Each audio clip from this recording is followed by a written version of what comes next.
Assalamualaikum warahmatullahi wabarakatuh.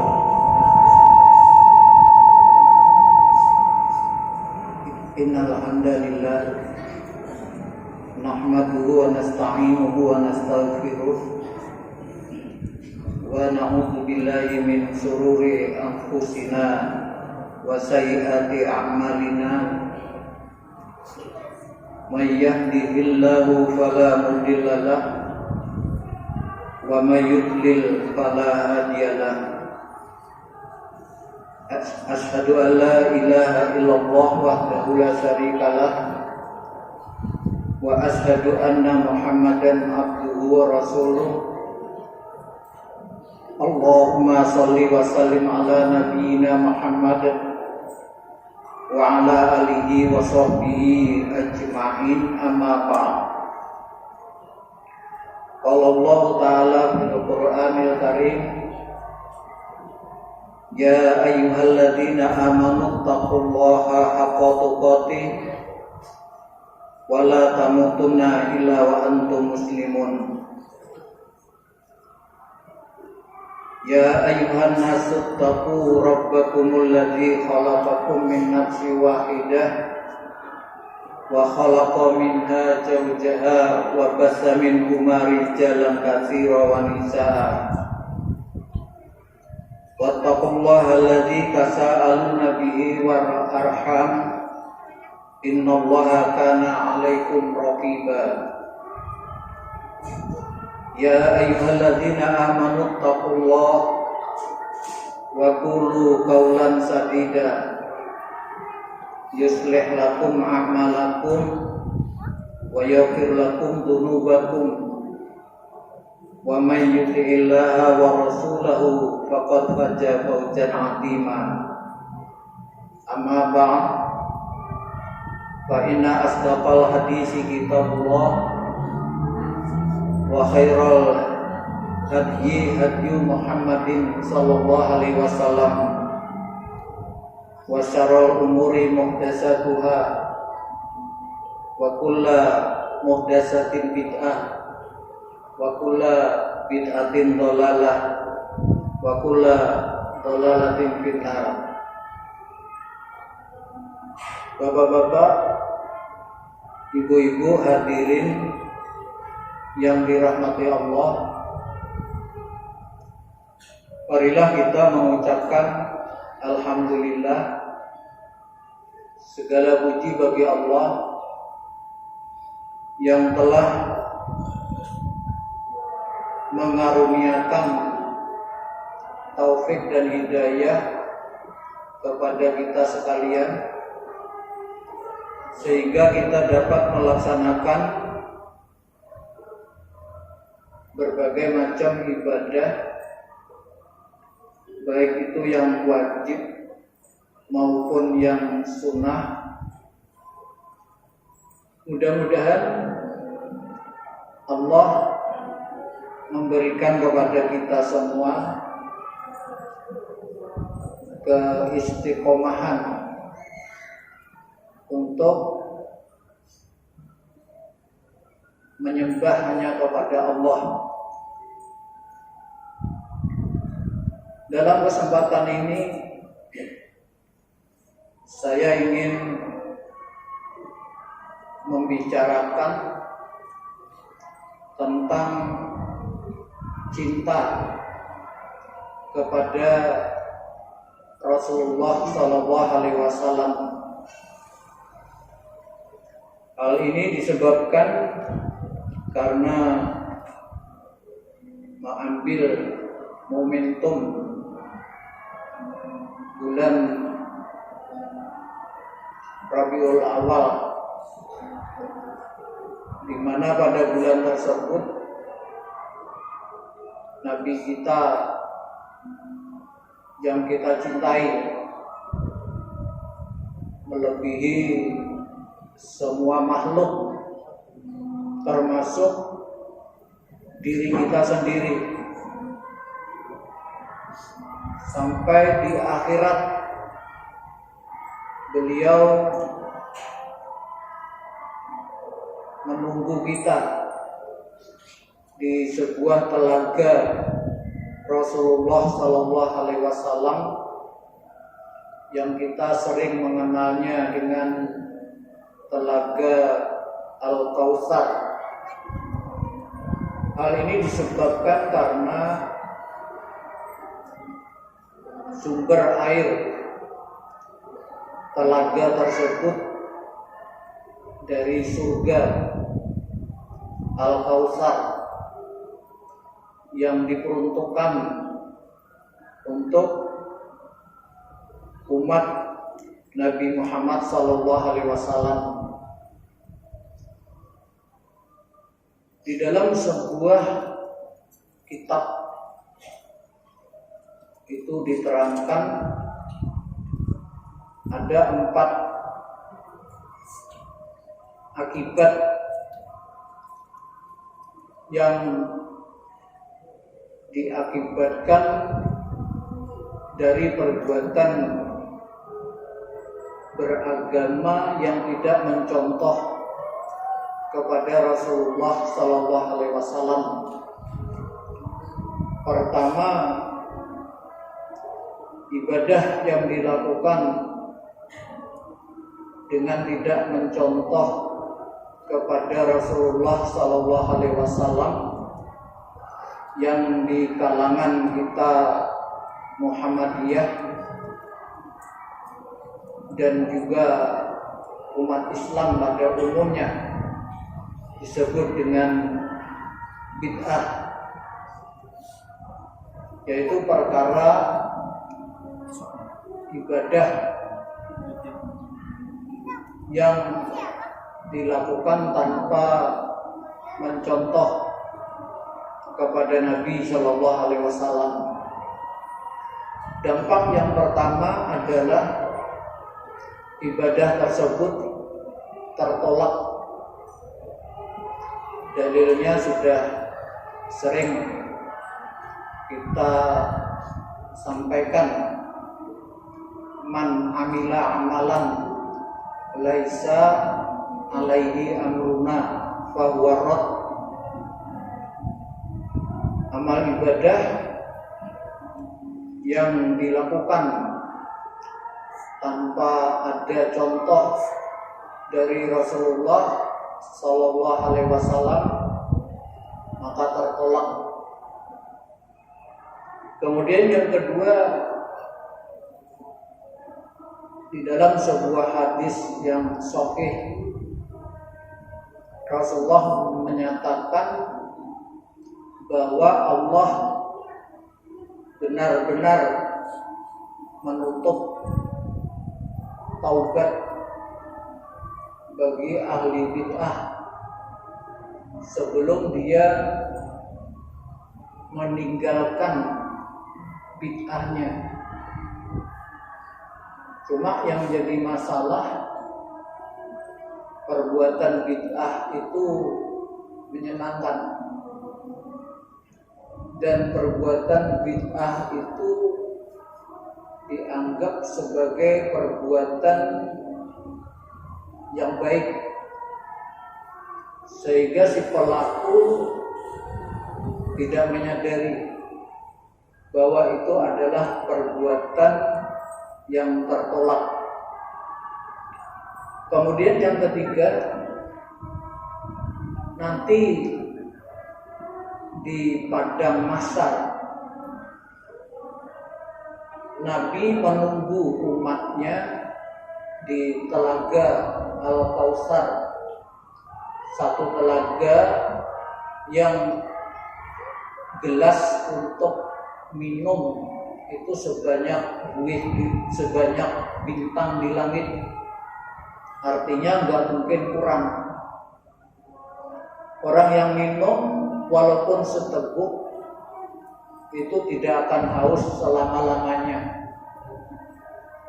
Padahal di padang mahsyar tanahnya datar, kemudian matahari tingginya cuma 1 mil, manusia benar-benar kalang kabut karena amat sangat menderita Jadi pada waktu itulah Rasulullah menunggu umatnya di sebuah telaga. Tatkala Rasulullah akan memberi minum sekelompok manusia, oleh Allah diusir, dihaga, disuruh menjauh. Kata Rasulullah, ya Allah, dia umatku. Kata Allah, kamu tidak tahu apa yang dilakukannya sepeninggalmu. Banyak sekali perubahan-perubahan di dalam agama. Sampai-sampai kalau kita menyaksikan di YouTube ada sekelompok orang yang berzikir dapat mengalahkan orang-orang yang di diskotek, melepas kerudungnya, diputar-putar. Kadang-kadang pelakunya sudah berusia di atas 70 tahun, sudah bau tanah. Amat sangat mengerikan. Jadi oleh karena itu, di dalam hal cinta kepada Nabi Shallallahu Alaihi Wasallam itu tidak sekedar pengakuan, klaim aku cinta kepada Rasulullah, tetapi berdasarkan agama kita Islam, cinta kepada Rasulullah Shallallahu Alaihi Wasallam itu harus dibuktikan. Bukti yang pertama, di dalam kehidupan ini kita yang cinta kepada Rasulullah Shallallahu Alaihi Wasallam itu wajib mengutamakan beliau di atas siapapun juga. Oleh karena itu Imam As-Syafi'i berkata, tidak halal bagi seseorang apabila dia tahu sebuah sunnah perjalanan hidup Nabi, kemudian dia mengenyampingkan sunnah tersebut karena perkataan seseorang. Tidak halal, tidak boleh. Jadi oleh karena itu riwayat tersebut banyak sekali manfaatnya, khususnya kita yang hidup di akhir zaman ini, karena para perusak sunnah berhamburan di seluruh pelosok dunia, termasuk seperti yang saat ini dikenal dengan Islam Nusantara. Bahkan mereka sudah berani memalsukan Al-Quran di bawah Islam Nusantara. Itu nanti menjadi suatu pondasi berdirinya berbagai macam kebid'ahan, syirik, khurafat, dan menjadi satu kekuatan yang amat sulit diatasi oleh kita umat Islam yang dalam hidup berpegang kepada sunnah. Oleh karena itu, dengan adanya hal tersebut, maka sekarang LGBT jadi eksis, dukun menjadi eksis, bahkan mereka berani membuat persatuan kelompok dukun Indonesia, bahkan mereka berani melakukan tindakan melaporkan orang-orang yang benci terhadap mereka. Dan itu nanti dampaknya semakin luas. Terjadilah kebebasan untuk menghantam Islam. Jadi oleh karena itu Abdullah bin Abbas berkata, hampir-hampir langit runtuh sebab aku berkata, Rasulullah bersabda. Kemudian kalian berkata, Abu Bakar berkata. Artinya ucapan Rasulullah Sallallahu Alaihi Wasallam ini nggak boleh dibenturkan, walaupun pembenturnya ini adalah perkataan orang terbaik di dunia, seperti Abu Bakar As-Siddiq. Kalau di dalam hadis dikatakan imannya seluruh penduduk dunia selain para nabi dan rasul, kalau ditimbang dengan imannya Abu Bakar As-Siddiq, niscaya lebih berat imannya Abu Bakar As-Siddiq. Walaupun begitu, maka Rasulullah tadi tetap tidak boleh dibenturkan. Perkataannya, sunnahnya gak boleh dikalahkan oleh perbuatan atau perkataan siapapun, walaupun orang tersebut bergelar profesor, doktor, dan lain sebagainya. Itu yang pertama. Kemudian yang kedua, orang yang cinta kepada Nabi Sallallahu Alaihi Wasallam itu wajib membenarkan segala yang disampaikan oleh Nabi Sallallahu Alaihi Wasallam, baik itu permasalahan yang telah lalu, permasalahan yang sekarang, maupun permasalahan yang akan datang, termasuk hal-hal yang berkaitan dengan kehidupan sesudah mati. Apa yang akan kita alami setelah kita dikubur? Di sana ada nikmat kubur, ada siksa kubur. Kemudian kita ditanya tentang man rabbuka, siapa Tuhanmu, siapa nabimu, apa agamamu. Untuk keselamatan dapat menjawab pertanyaan itu, maka wajib bagi kita mengenal dengan baik tiga hal yang akan dipertanyakan kepada kita. Pertama, Allah. Wajib kita mengenal Allah dengan benar, ma'rifatullah. Kemudian yang kedua, Nabi Muhammad. Wajib kita mengenal beliau, sehingga tidak ada orang beriman, orang mengaku Islam, kenal seorang aktris, anaknya siapa, anaknya berapa, suaminya siapa, kesukaannya apa, tapi kita nggak kenal dengan Nabi kita.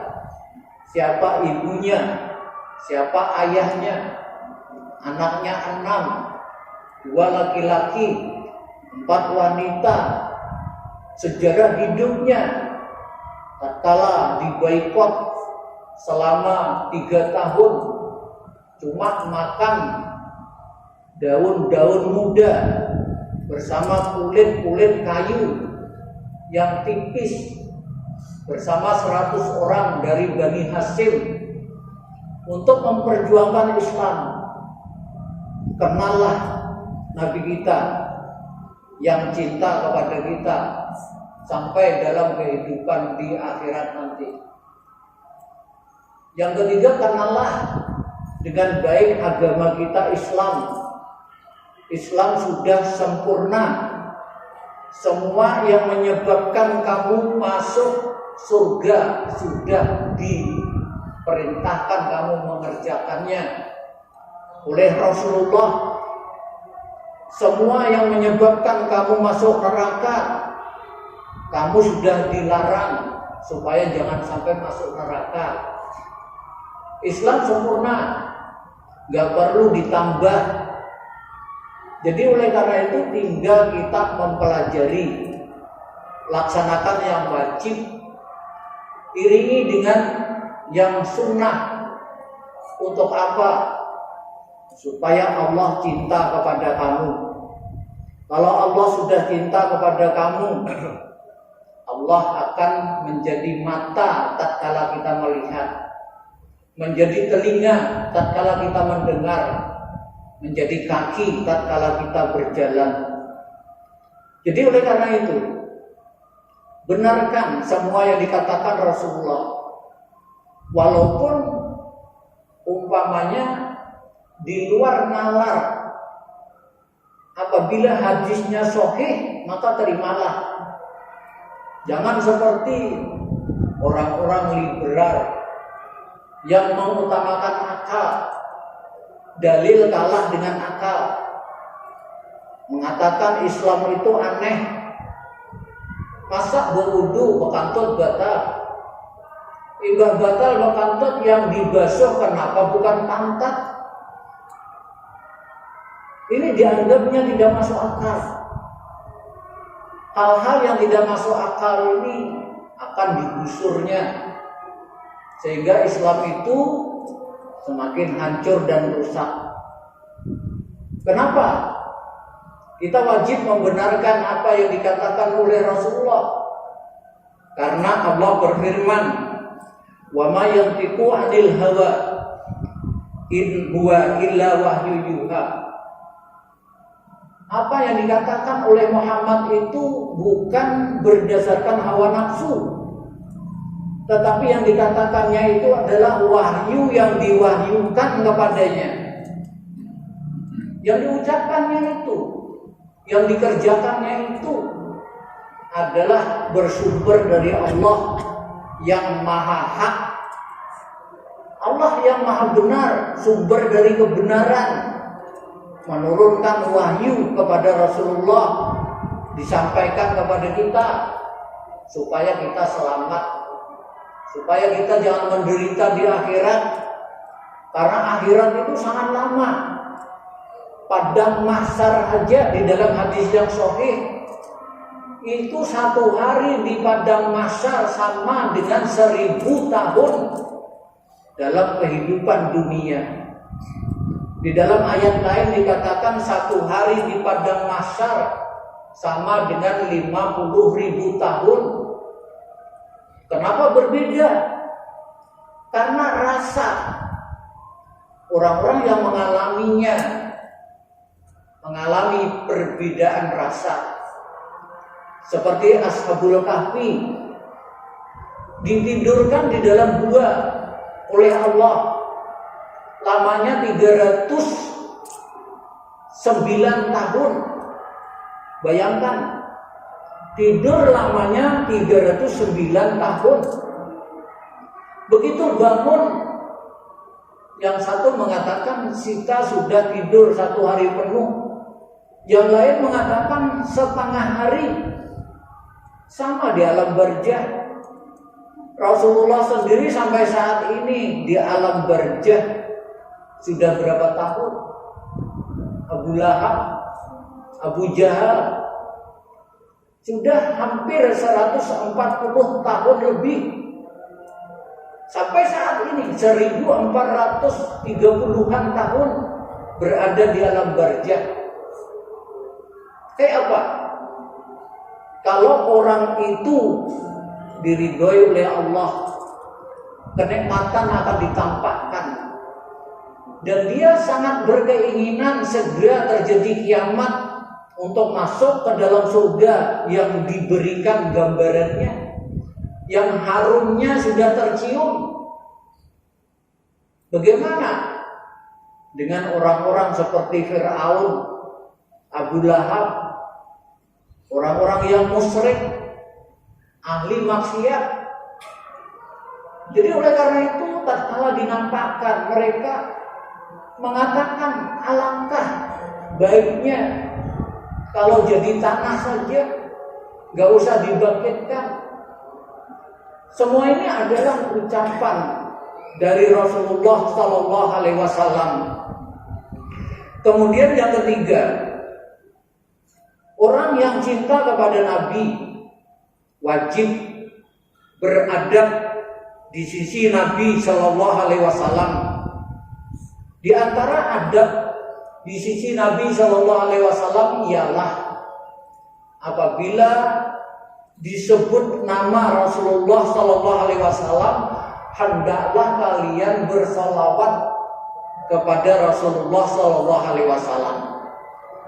Di dalam sebuah hadis dikatakan, al-bakhil alladzi man dzukirtu indahu falam yusolli alayya. Sebahil-bahil manusia adalah orang yang apabila namaku disebut di sisinya, dia tidak bersolawat kepadaku. Beradab. Solawat pahalanya banyak. Sekali mengucapkan solawat, kita akan mendapatkan balasan solawat yang banyak. Salawat itu ada dua, ada yang muqayyad, ada yang mutlak. Yang mutlak itu tidak terikat oleh tempat dan waktu, kecuali di tempat yang tidak dibolehkan, seperti di dalam WC. Jumlahnya tidak terikat, perbanyaklah. Itu yang mutlak. Kalau sholawat yang muqayyad itu wajib menggunakan dalil. Muqayyad di sini maksudnya sholawat yang berkaitan dengan perbuatan atau keadaan tertentu. Ini namanya muqayyad. Sholawat yang ada kaitannya dengan perbuatan tertentu, yang ada dalilnya cuma 8. Pertama, membaca tahiyat awal dan tahiyat akhir. Itu diperintahkan membaca sholawat. Kemudian tatkala masuk masjid dan keluar masjid, itu diperintahkan membaca sholawat. Kemudian tatkala mendengarkan azan, diperintahkan membaca sholawat. Paling tidak Allahumma sholli ala Muhammad, hanya berdoa Allahumma rabba hadhihi da'wati tamah. Di dalam hadis yang sahih, kalian akan dipastikan mendapatkan syafaat dari Nabi Shallallahu Alaihi Wasallam. Kemudian yang keempat adalah tatkala akan berdoa dan menutup doa. Salawat di sini adalah salah satu penyebab doa kita menjadi makbul. Kalau ingin doa diterima dan dikabulkan, bukalah dengan membaca salawat dan ditutup dengan salawat. Kemudian yang kelima, dalam satu majlis seperti yang kita lakukan pada saat ini. Oleh karena itu, seorang penceramah atau khatib biasanya setelah memuji Allah, kemudian dia mengucapkan salawat. Kemudian yang keenam, tatkala sholat jenazah pada takbir yang kedua, diperintahkan membaca salawat. Kemudian yang ke-8 adalah pada malam Jumat dan hari Jumat, itu diperintahkan memperbanyak bacaan selawat. Kalau ada pengantin turun membaca selawat, itu nggak ada dalilnya. Siapa yang mengatakan ada, beritahu dalilnya, insya Allah saya akan mengamalkannya. Jadi yang dimaksud dalil di sini adalah qala Allah wa qala Rasul. Perkataan Allah dan perkataan Rasul. Kemudian yang keempat, Kalau kita cinta kepada Nabi, maka wajib bagi kita ittiba, mencontoh kepada Nabi Shallallahu Alaihi Wasallam. Dalilnya adalah firman Allah surah Ali Imran ayat 31. Qul in kuntum tuhibbunallah fattabi'uni yuhibbukumullah. Katakanlah, jika kalian cinta kepada Allah, ikutilah aku, niscaya Allah akan cinta kepada kamu. Hadirin, kalau ingin dicintai Allah, dan kalau kalian cinta kepada Allah, cinta kepada Allah itu di atas segala-galanya. Cinta yang pertama, yang kedua kepada Rasulullah, baru yang ketiga pada ibumu, baru ayahmu. Ini hendaklah diletakkan dengan benar. Kalau kamu cinta kepada Allah, ikuti aku, ikuti Rasulullah. Bilang cinta pada Allah, tapi tidak mau mengikuti Rasulullah. Seperti umpamanya membuat upacara keagamaan tanpa menggunakan dalil. Maka ini adalah sebaliknya, bukan cinta kepada Allah tetapi bermaksiat kepada Allah. Dan apabila kamu cinta pada Allah, ikuti aku, niscaya Allah akan cinta kepadamu. Tapi kalau tidak mengikuti, mustahil Allah akan cinta kepadamu. Ini adalah dalil yang keempat. Kemudian yang kelima, kalau kita mengaku cinta kepada Nabi Muhammad SAW, maka wajib berhakim kepada ajaran Nabi SAW. Allah berfirman, "Fala wa rabbika la yu'minuna hatta yuhaqqimuka fima shajara bainahum, summa la yajidu fi anfusihim haraja mimma qadaita wa yusallimu taslima." Maka demi Tuhanmu, coba perhatikan firman Allah tersebut. Maka demi Tuhanmu, fala wa rabbika, mereka tidak beriman sehingga mereka menjadikan kamu hakim terhadap perkara yang mereka perselisihkan. Jadi di sini la yu'minuna, kamu tidak beriman, hatta sehingga kalian menjadikan kamu hakim terhadap perbuatan yang mereka perselisihkan. Jadi kalau kita berselisih di dalam agama, itu wajar, karena memang agama itu oleh sekelompok orang tidak diketahui, yang kelompok lain mengetahui. Seperti perbedaan pendapat 4 mazhab. Ada yang kalau mau sujud tangan berdahulu, ada yang mau sujud lutut berdahulu. Kalau Ibnu Qayyim tangan lutut berdahulu, kalau Albani tangan berdahulu. Kemudian imam yang 4 begitu juga. Jadi kenapa begitu? Karena hadis yang sampai kepada mereka itu tidak sama.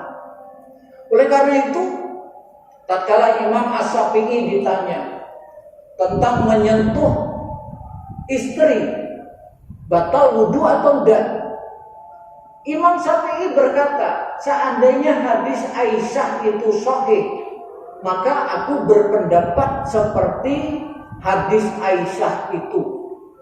Hadis Aisyah yang mana? Hadis Aisyah, Rasulullah mencium istrinya Aisyah kemudian sholat tanpa berwudu.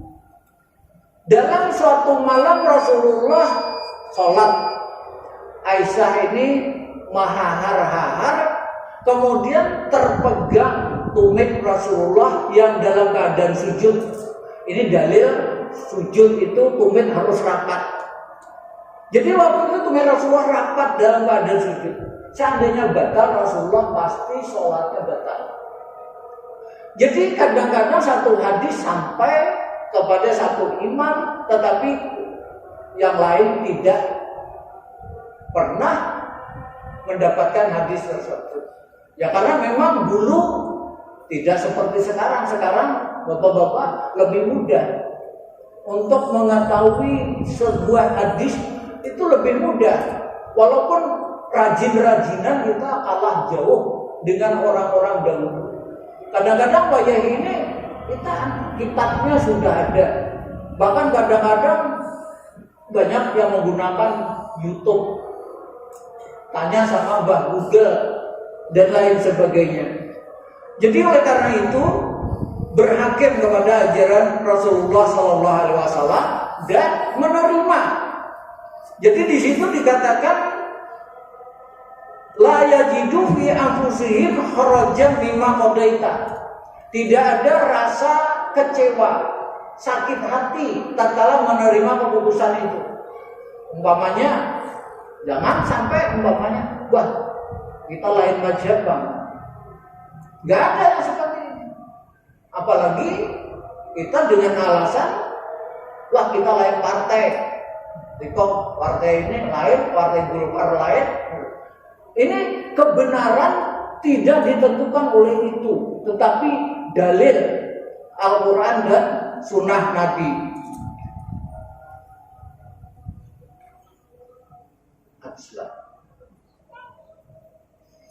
Jadi ada 8 hal untuk membuktikan seseorang cinta kepada Nabi atau tidak. Di antaranya membela Rasulullah SAW, membela sunnah Rasulullah SAW, termasuk di situ mencukupkan dengan sunnah. Gak perlu kita tuh mencintai Nabi kemudian menggunakan peribadatan yang tidak ada dalilnya. Dan ini salah satu tujuan Muhammadiyah didirikan adalah untuk memerangi yang terkenal dengan TBC. Mudah-mudahan bermanfaat. Subhanakallahumma wa bihamdika, la ilaha illa anta, assalamualaikum warahmatullahi wabarakatuh.